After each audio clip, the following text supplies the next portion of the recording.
बानी पीटीआई आएंगे और मुल्क को भंवर से निकालेंगे। हम अवाम के साथ नकली हुकूमत को बेनकाब करेंगे। कौमी असम्बली में कायदे पे अख्तलाफ, उमर अयूब की मियां से गुफ्तगू। कहा कि कौमी असम्बली में मजबूत अपोजिशन है। बानी पीटीआई चौधरी परवेज इलाही की बाजियाबी के लिए भरपूर किरदार अदा करेंगे।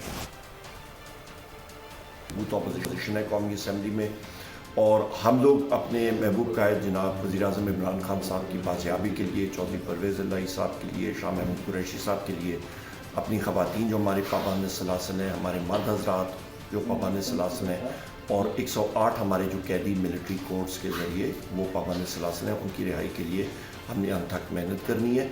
उसके साथ साथ अवाम की उमंगों के ऊपर हमने उतरना है। हम लोग मुहिब वतन पाकिस्तानी हैं और हमने अपनी अवाम के सामने डिलीवरेंस देनी है और वो है कि महंगाई के ऊपर हम लोग बात करें और हुकूमत की जो गलत पॉलिसी हैं, इस हुकूमत के पास वो मैंडेट नहीं है। ये जाली मैंडेट वाली हुकूमत है और ये जाली मैंडेट वाली हुकूमत फॉर्म 47 के बैसाखियों पे कौमी असम्बली में आई है और इनको हम लोग एक्सपोज करेंगे। ये वो रिफॉर्म्स या वो चीज़ें आवाम को डिलीवर नहीं कर पाएंगी और हमारा रोल बहैसियत अपोजिशन यही होगा कि हम लोग आवाम को दिखाएं कि एक नकली हुकूमत के पास वो सलाहियत है ही नहीं, या कोई शख्स कर सकता है।